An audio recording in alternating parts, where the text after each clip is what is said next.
యోబు గ్రంథము 2వ అధ్యాయము 10వ వచనము నుండి 13వ వచనం వరకు మనం వచనం మార్చి వచనం చదువుకుందాం. యోబు గ్రంథము 2వ అధ్యాయము వచనం మార్చి వచనం చదువుకుందాం. 10వ వచనం నేను చదువుతాను, చూడండి. అందుకతడు మూర్ఖురాలు మాట్లాడినట్లు నీవు మాట్లాడుచున్నావు. మనము దేవుని వలన మేలు అనుభవించుదుమా, కీడును మనము అనుభవింప తగదా అనెను. ఈ సంగతులలో ఏ విషయం మందును యోబు నోటి మాటతోనైనను పాపము చేయలేదు.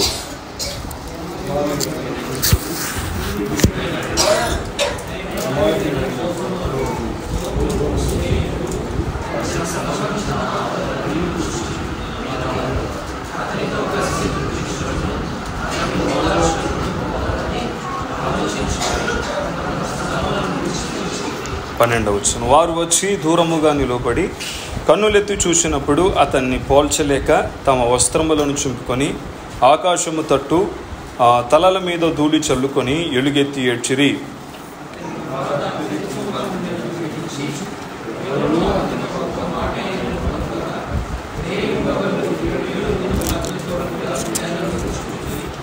ప్రియమైన వారలారా, యోబు గ్రంథం 2వ అధ్యాయాన్ని మనం ఇక్కడ ధ్యానం చేస్తూ ఉన్నాం. యోబు గ్రంథం 1వ అధ్యాయం యోబు యొక్క పరిచయము, అతని కుటుంబము చూసుకుంటూ 1వ అధ్యాయం చివరికి రాగానే సాతాను దేవుని యొక్క సంభాషణను మనం చూడవచ్చు. మరి 2వ అధ్యాయం ప్రారంభంలో మరి యొక్క మారు సాతాను దేవుడు కలిసిన తర్వాత యోబుకు జరిగిన సంఘటనల గురించి, సందర్భమును గురించి వివరిస్తూ వస్తూ ఉండగా మనం 2వ అధ్యాయం 10వ వచనం నుండి చూస్తూ వస్తూ ఉన్నాం. యోబుకి అనారోగ్య పాలయ్యాడు. ఒక్క దినమందే, ఒక్క గడి అయిందే, ఒక సమయం అందే యోబుకు ఉన్న సమస్తం కోల్పోయింది. నిరాధారుడైపోయాడు.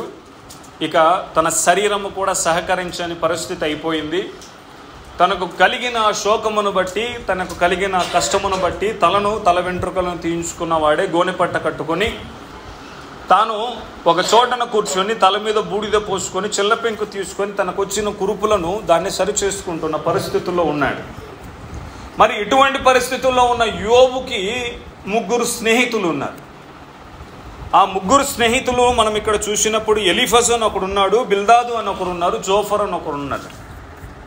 వీళ్ళు ముగ్గురిలో తేమానీయుడైన ఎలీఫజు అన్నవారు చాలా శ్రేష్టమైన విషయములను తదుపరి అధ్యాయాల్లో ఆయన తెలియజేసినట్లుగా యోబు గురించి మాట్లాడినట్లుగా మనం చూడవచ్చు. అయితే మిట్టుకు మనం ఇక్కడ ఈ వాక్యంలో చూసినప్పుడు యోబు యొక్క స్నేహితులు జరిగిన ఒక 3 లేక 4 సంగతులను మనము చూసి ఆరాధనలో ముందుకు సాగుదాం గాక. చూడండి, 11వ వచనం చూడండి. తేమానీయుడైన ఎలీఫజు, బిల్దాదు, 3 స్నేహితులు అతనికి సంభవించిన ఆపదలన్నిటిని గూర్చి వినిన వారై అతనితో కలిసి దుఃఖించుటకు, అతనిని ఓదార్చుటకు పోవాలని ఆలోచించుకొని తమ స్థలములను విడిచి వచ్చారు. ప్రియ సహోదరులారా, ఆలోచించండి. యోబుకున్న 3 స్నేహితులు ఒక వార్త విన్నారు. ఏమని అంటే, తమ స్నేహితుడైన యోబు తనకు కలిగిన సమస్తమును కోల్పోయి అతనికి చాలా ఘోరమైన ఒక వ్యాధి సంభవించిందని వారు గ్రహించి, వారు తెలుసుకొని వారు తన యొక్క స్నేహితుని కలవటానికి వెళ్తూ ఉన్నారు. అతనితో పాటు దుఃఖించడానికి వెళ్తూ ఉన్నారు. కానీ వీరు ఎలా వెళ్తున్నారు అనేది మనం ఇక్కడ మొదటిగా మనము చూసినప్పుడు, ఎందుకు వెళ్తున్నారు అని మనం అక్కడ చూసినప్పుడు, అతనికి సంభవించిన ఆపదలన్నిటిని గూర్చి వినిన వారై అతనితో కలిసి అనే ఒక మాట ఉంది. ఏ మాట ఉంది చూడండి. అతనితో కలిసి దుఃఖించటానికి వెళ్తూ ఉన్నారు. నా స్నేహితునికి జరిగిన బాధ, నా స్నేహితునికి జరిగిన వేదనలో మేము పాలిపొందులు పొందాలి. కారణం, అతడు మనకొక స్నేహితుడు. యోబు స్నేహితులు దుఃఖిస్తూ ఉన్నారు. ఇది ఆరంభ దశలో యోబు స్నేహితులు చేస్తూ ఉన్న కార్యాలను మనం ఇక్కడ చూస్తూ ఉన్నాం. దుఃఖించేవారు ఎందును బట్టి? తన స్నేహితునికి కలిగిన ఆ క్షోభను బట్టి. అంత మాత్రమేనా అంటే మరొక వ్యక్తి దుఃఖిస్తూ ఉన్నాడు. మనం ఈ ఆరాధనలో ఒక వేరియేషన్ చూద్దాం, డిఫరెన్సియేషన్ చూస్తే మరొక వ్యక్తి కూడా ఇక్కడ దుఃఖిస్తూ ఉన్నాడు. చూడండి, మత్తయి సువార్త 26వ అధ్యాయం, మత్తయి సువార్త 26వ అధ్యాయం 37వ వచనం చూడండి. 37, 38 కూడా వెంట పెట్టుకొని దుఃఖపడుటకును చింతాక్రాంతుడగుటకును మొదలు పెట్టాను. ఇక్కడ ఒక వ్యక్తి, ఒక దైవ కుమారుడు ఇక్కడ దుఃఖిస్తూ ఉన్నాడు. ఆలోచించాలి. యోబు గ్రంథంలో తన స్నేహితునికి కలిగిన దుఃఖమును బట్టి, తన స్నేహితునికి కలిగిన ఆ యొక్క క్షోభను బట్టి దుఃఖించడానికి 3 స్నేహితులు ఉంటే, ఇక్కడ ఒక వ్యక్తి దుఃఖిస్తూ ఉన్నాడు. అక్కడ మనము చూసినప్పుడు దుఃఖపడుటకును చింతాక్రాంతుడగుటకును మొదలు పెట్టాను. ప్రేమైన సోదరుడా, సహోదరి, ఆలోచించండి. యోబు యొక్క స్నేహితులు దుఃఖించడానికి వెళ్తూ ఉన్నారు. అయితే ఇక్కడ మనము మత్తయి సువార్తలో చూస్తే ఈయన దుఃఖించటానికి చింతాక్రాంతుడగుతూ ఉన్నాడు. మరి రెండవ విషయంగా మనము చూసినప్పుడు, మళ్ళీ యోబు గ్రంథంలో మనం 11వ అధ్యాయంలోనే మనం చూసినప్పుడు, వారు దుఃఖించాలనుకుంటున్నారు. దుఃఖించుటకు, అతన్ని ఓదార్చుటకు పోవాలని ఆలోచించుకొని ఏం చేస్తూ ఉన్నారు? వారు తమ తమ స్థలములను విడిచిపెడుతూ ఉన్నారు. ప్రేమైన వారులారా, తమ తమ స్థలములను విడిచి వచ్చిరి. వారు ఉన్న స్థలం ఆనందదాయకమైన స్థలం. ఎందుకు అంటే వారందరూ సంపన్నులు. ముందు అధ్యాయంలో మీరు చూస్తే వీరిని గురించి మాట్లాడుతూ పనికి మాలిన వైద్యులు అన్నాడు. మేబీ బహుశా వారు వైద్యులై ఉండొచ్చేమో. అయితే మనం ఇక్కడ చూసినప్పుడు వారి వారి స్థలాలను విడిచి వెళ్తూ ఉన్నారు. ఎక్కడికి? నిరాశ్రయుడైన యోబు దగ్గరకు వెళ్తూ ఉన్నారు. ఎక్కడికి వెళ్తున్నారు? ఏ సహాయము లేని కురుపులతో నిండిన వాడైన యోబు దగ్గరికి వెళ్తూ ఉన్నాడు. మరి వీరు ఎక్కడికి వెళ్తున్నారు అంటే, అతని యొక్క దేహమంతా గాయముల చేత లేక పుండ్ల చేత నింపబడి ఉన్న ఒక వ్యక్తి దగ్గరకు వెళ్తూ ఉన్నాడు. తమ స్థలములను విడిచి. ప్రేమైన వారులారా, ఆలోచించండి. మనం కొత్త నిబంధనలో చూసినప్పుడు మరొక వ్యక్తి కూడా, లేక మరొక విషయాన్ని చూద్దాం. మీకా గ్రంథము 1వ అధ్యాయం చూడండి.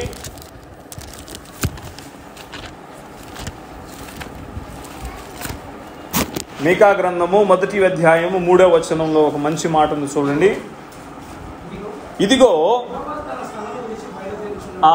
యెహోవా తన స్థలమును విడిచి బయలుదేరుచున్నాడు అన్నాడు. చాలు. ఈ వాక్యంలో మనం చూస్తే ఆ స్నేహితులు వారి స్థలాన్ని విడిచారు.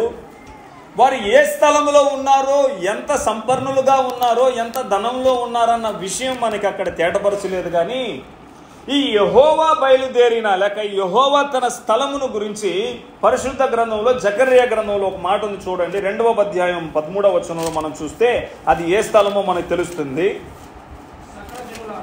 సకల జనులారా, ఇక్కడ అంటున్నాడు ఆ యెహోవా తన స్థలాన్ని విడిచాడు అంటున్నాడు కదా. మరి అది ఎటువంటి స్థలము అని అడిగితే ఇక్కడ అంటున్నాడు, సర్వజనులారా, యెహోవా తన పరిశుద్ధ నివాసమును విడిచి వచ్చుచున్నాడు. అది పరిశుద్ధ నివాసం. ఆలోచించండి. తేమానీయుడైన ఎలీఫజు ఏ స్థలాన్ని విడిచాడో తెలియదు, కానీ ఈ యెహోవా విడిచిన స్థలం అది పరిశుద్ధమైన స్థలం. ఈ యెహోవా అటువంటి పరిశుద్ధమైన స్థలాన్ని, అటువంటి ఘనమైన ఆ యొక్క ఘనమైన స్థలాన్ని విడిచి వస్తూ ఉన్నాడు. అంత మాత్రమేనా అని చూస్తే మూడో విషయంగా మనము చూసినప్పుడు, తిరిగి యోబు గ్రంథానికి వచ్చినప్పుడు 12వ వచనం చూడండి. వారు వచ్చి దూరముగా నిలువబడి కన్నులెత్తి చూసినప్పుడు అతనిని పోల్చలేకపోయారు. తమ స్నేహితులను యోబు చూసినప్పుడు, లేక యోబును తన స్నేహితులు చూసినప్పుడు దూరం నుంచే చూస్తూ ఉన్నారు, కానీ అతని రూపాన్ని వీరు కనుగొనలేకపోతున్నారు. కారణం, ఆ స్థలంలోనే అత్యంత సంపన్నుడై ఉన్న యోబు తన యొక్క పరివారముతో, పనివారితో నిరంతరము దేవుని సేవలో నిత్యము ఆనందదాయకమై ఉన్న యోబు, అతని ముఖంలో చిరునవ్వు కోల్పోయింది. అతన్ని దూరం నుంచే చూస్తూ ఉన్నారు, దగ్గరికి వెళ్ళలేరు. కారణం, అతని దేహములో ఉన్న అతనికి కలిగిన ఆ యొక్క వ్యాధిని బట్టి ఉండవచ్చు. దూరము నుంచి చూసి, ఇతడు నా మిత్రుడైన యోబేనా? యోబు ప్రశస్తమైన వస్త్రములు ధరించేవాడు కదా. యోబుతో పాటు పనివారు ఉండేవారు కదా, ప్రేమ కలిగిన మాటలు మాట్లాడేవాడు కదా, పడిపోయిన వారిని లేవనెత్తేవాడు కదా, బాధతో దుఃఖంతో వేసారిన హృదయము కలిగిన వారితో ప్రేమగా నవ్వుతూ మాట్లాడి వారిని మార్చగలిగిన యోబు నేటి దినమందు గోనెపెట్ట కట్టుకొని బూడిదన కూర్చొని చిల్లపెంకు తీసుకొని తన యొక్క కలిగిన కురుపులను అతని యొక్క కురుపులను మీద అతను చెయ్యి ఉంచుతూ ఉంటే చూసి తాళలేకపోయారు తన స్నేహితులు. అతన్ని గుర్తుపట్టలేకపోయారు, అతన్ని కనుగొనలేకపోయారు, అతన్ని చూసి ఓర్వలేకపోయారు. మరొక మాట మనం ఇక్కడ చూస్తే యెషయా గ్రంథము 52వ అధ్యాయం 14వ వచనం చూడండి. యెషయా గ్రంథము 52వ అధ్యాయం 14వ వచనం. నిన్ను చూచి ఏ మనుష్యుని రూపము కంటే అతని ముఖమును, మనిషి రూపము కంటే తన ముఖమును, నర రూపము కంటే అతని రూపమును చాలా వికారమని చాలా మంది ఎలాగ విస్మయం పొందిరో. ఈ యెహోవా అతి పరిశుద్ధమైన స్థలాన్ని విడిచి వచ్చాడు కదా, దుఃఖాక్రాంతుడయ్యాడు కదా, మరి ఆయన రూపం ఎలా అయిపోయిందంటే ఇక్కడ చూసినప్పుడు అంటున్నాడు, మనిషి రూపము కంటే అతని రూపమును, నరుని రూపము కంటే అతని రూపమును చాలా వికారమైపోయింది. వికారమైపోయిన రూపం ఈ యొక్క యెహోవా యొక్క రూపం, ఈ దేవుని రూపం వికారమైపోయింది. మరి ఈయన రూపం వికారంగానే ఉన్నిందా అని మనం చూసినప్పుడు ఫిలిప్పీలకు రాసిన పత్రికలో చూడండి 2వ అధ్యాయం 6వ వచనంలో ఒక మాట ఉంది. ఫిలిప్పీలకు రాసిన పత్రిక 2వ అధ్యాయం 6వ వచనంలో, ఆయన దేవుని స్వరూపము కలిగిన వాడు, చాలు, దేవుని స్వరూపము కలిగిన వాడు, దేవునితో సమానుడని విడిచిపెట్టకూడని భాగ్యంలో ఉన్నవాడు. మరి అంత గొప్ప స్వరూపము కలిగిన వాడు ఇక్కడ ఏమైపోయాడు? స్వరూపమును చూసినప్పుడు వికారముఖమైపోయింది, దుఃఖంతో ఉన్నాడు. 4వదిగా మనం మరొక విషయాన్ని చూసినప్పుడు, వారు అతన్ని చూసినప్పుడు ఏమయ్యారు చూడండి, 12వ వచనం చూడండి. వారు వచ్చి దూరముగా నిలువబడి కన్నులెత్తి చూసినప్పుడు అతన్ని పోల్చలేకపోయారు. 4వదిగా తమ వస్త్రములను చింపుకొని ఆకాశము తట్టు తల మీద ధూళి చల్లుకొని ఎలుగెత్తి ఏడ్చిరి. ప్రియమైన వారులారా, ఆలోచించండి.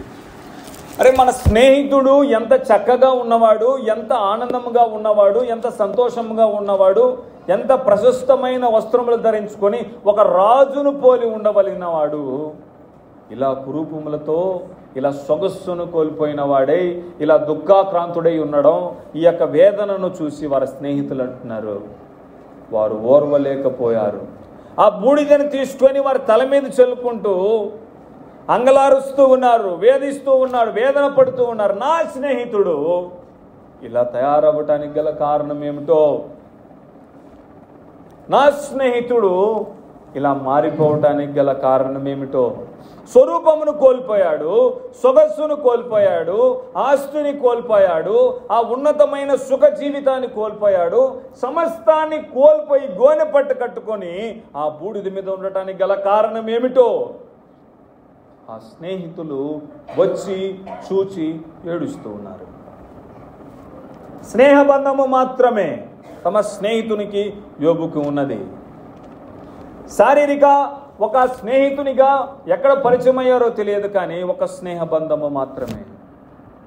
మరి యెహోవా ఆయన దుఃఖాక్రాంతుడు అవ్వడానికి గల సంబంధం ఏమిటి? ఎందుకు ఆయన దుఃఖాక్రాంతుడుగా మారిపోయాడు? ఆయన ఎందుకు ఎలుగెత్తి ఏడుస్తూ ఉన్నాడు? ఆయన ఎందుకు వీరి పట్ల పరిశుద్ధ స్థలమును విడిచి వచ్చాడు? మరి ఎందుకు ఆయన ఆ సొగస్సును కోల్పోయాడు? ఎందుకు? ప్రేమైన వారలారా, ఆలోచించండి. ఆరాధన సమయమందు ఆయన సొగస్సును కోల్పోయి, ఆయన రూపమును కోల్పోయి, ఆ పరిశుద్ధ స్థలమును విడిచి ఈ లోకమునకు వచ్చి ఆ దుఃఖాక్రాంతుడు అవ్వడానికి కారణం ఏమిటి? ఒక్క మాట చూసుకొని మన ఆరాధనలో ముందుకు సాగిపోదాం. చూడండి, తీతుకు రాసిన పత్రిక 2వ అధ్యాయం 14వ వచనం. తీతుకు రాసిన పత్రిక, ఆయన సమస్తమైన దుర్నీతిలో నుండి ఎవరిని విడిపించటానికి? మనలను విమోచించటానికి అంటూ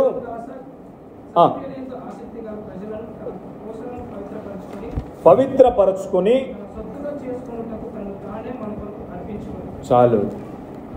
ఎందుకయ్యా నీవు ఇంత శ్రమలు అనుభవిస్తున్నావు? ఎందుకు నీవు ఆ స్థలాన్ని విడిచిపెట్టావు? ఎందుకు నీవు నీ యొక్క రక్తమును చిందిస్తూ ఉన్నావు?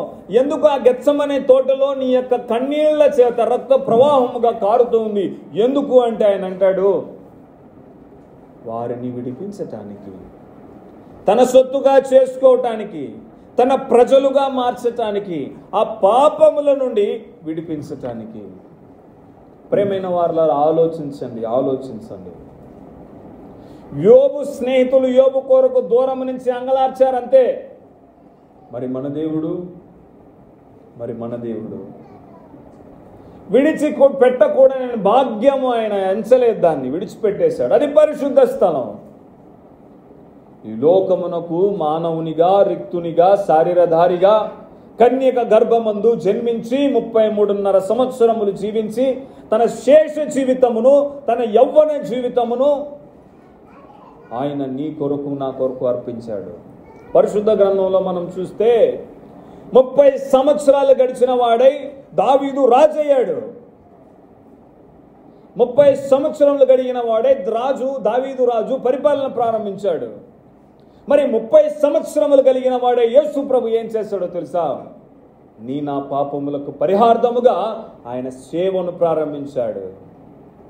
33 సంవత్సరంలో కూడా ఇశ్రాయేలీలకు రాజుగా, లేక యూదా ప్రజలకు రాజుగా దావీదు కొనసాగిస్తే 33.5 సంవత్సరపు యవ్వన జీవితంలో, తన యవ్వన శరీరంలో దేవునికి ముళ్ళ కిరీటం, ఆయన తలకు ముళ్ళ కిరీటం పెట్టబడింది. ఆయన దేహములు గాయములు చేత నింపబడింది. ఆయన తల నుండి అరికాలు వరకు రక్తము కార్చబడుతూ ఉంది. ఎవరి కోసం? ఆలోచించండి. ఆరాధన సమయంలో, ఈ ఆరాధన సమయం మనం వస్తూ ఉన్నాం, మన వాక్యం వింటున్నాం. ఏమిటి ఈ ఆరాధన? యోబు అతని స్నేహితులు చూసి అతన్ని ఒకవైపున అతను చేసిన కార్యాన్ని తలంచుకొని 7 దినములు దుఃఖాన్ని సెలిపారంతే.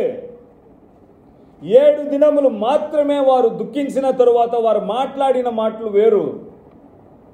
మరి దేవుడు తను పుట్టినది మొదలుకొని తన ఆలోచనలో మనం ఉన్నాం. ఆలోచించండి. ఆయన పుట్టినది మొదలుకొని, ఆయన పుట్టుటకు గల కారణం మనం.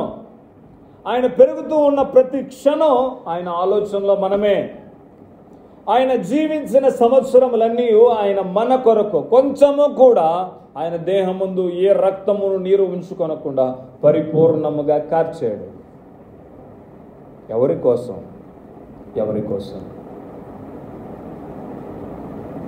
యోబు కన్నా అతని స్నేహితులకు అందరూ ధనవంతులై ఉండవచ్చు, వారి అవసరాలకు ఆదుకొని ఉండవచ్చు, ఒకరికొకరు సహాయం చేసి ఉండవచ్చు, ఒకరికొకరిని గౌరవించుకోవచ్చు. మరి ఆ దేవునికి ఈ మానవులకున్న సంబంధం ఏమిటి? ఆయన పరిశుద్ధుడు, ఆయన ఏ పాపము లేనివాడు, ఆయనలో ఏ పాపమైనను ఏ మచ్చైనను లేని దేవుడు. మరి ఎలా ఈ సంబంధం? పాపి అయిన నిన్ను తన వారసునిగా చేయటానికై ఆ ప్రభు చేసిన త్యాగం ఎటువంటిది? ఆలోచించండి. నామస్మృతి కాదు, లేక నోటితో ఆయనను పలికితే కాదు, ఆరాధిస్తే కాదు, హృదయపూర్వక ఆరాధన దేవుడు అడుగుతున్నది. యోబు స్నేహితులు మాట వరుసకు చేస్తూ ఉన్నారు అక్కడ నామస్మృతి. మరి నీవు నేను యోబు స్నేహితుల వలె ఉన్నామా అన్నది ఆలోచించాలి. ఆరాధన దేవునికి చేస్తూ ఉన్నప్పుడు మన ప్రభువైన యేసు క్రీస్తు మనకు చేసిన త్యాగమును తలంచి మనం ఆరాధిస్తున్నప్పుడు మన ప్రవర్తన ఎలా ఉంది? మన హృదయం కదిలించబడుతుందా? మన హృదయంలో దేవుడు కార్యం చేస్తూ ఉన్నాడా? మన హృదయంలో దేవుడు మాట్లాడుతూ ఉన్నాడా? యోబు స్నేహితులు పై వరుసకు మాట్లాడిన మాటలంతే, కానీ నిజముగా మన దేవుడు మన కొరకు మరణించాడు. నిజముగా మన దేవుడు మన కొరకు తన ప్రాణాలు అర్పించాడు. కారణం, మనం ఇంకను పాపలమై ఉండగా, మన పాపపు ఊబిలో ఉండగా, మన పాపములో కుములుచునుండగా, మన పాపములో మరణించుచున్న వారమై ఉండగా, చీకటికి పాత్రులమై ఉండగా, ఇక మరణమునకు నరకమునకు పోదగిన వారమై ఉండగా, క్రీస్తు యుక్త కాలమందు మన కొరకు యవ్వనుడైన యేసు ప్రభు వారు మరణించారు. ఈ విషయాన్ని మనం మర్చిపోతున్నాం. యవ్వన కాలమందు క్రీస్తు మరణించాడు. ప్రేమైన వారలారా, ఆలోచించండి. దేవుడు నీ కొరకు నా కొరకు ఇన్ని శ్రేష్టమైన కార్యాలు విడిచి నీ కొరకు వచ్చి నా కొరకు దుఃఖించి వేదన పడి బాధపడి దుఃఖపడి తన దేహాన్ని ఇక నీ కొరకే, ఆ దేహాన్ని నా కొరకే అర్పిస్తే ఆ దేవుణ్ణి మనం ఆరాధించే వారమై ఉన్నామా? ఆయన చేసిన త్యాగమును మనం గుర్తించే వారమై ఉన్నామా? లేక మాట మాత్రానికి మనం ఆయన చేసిన త్యాగాన్ని చెప్పుకుంటూ వెళ్ళిపోతున్నామా? ఆలోచించుకుందాం, పరిశీలించుకుందాం, పరిశోధించుకుందాం. ప్రభువు చెంత హృదయపూర్వకమైన ఆరాధనను చేసి ఆయనను ఆరాధించి ముందుకు సాగుదుము గాక.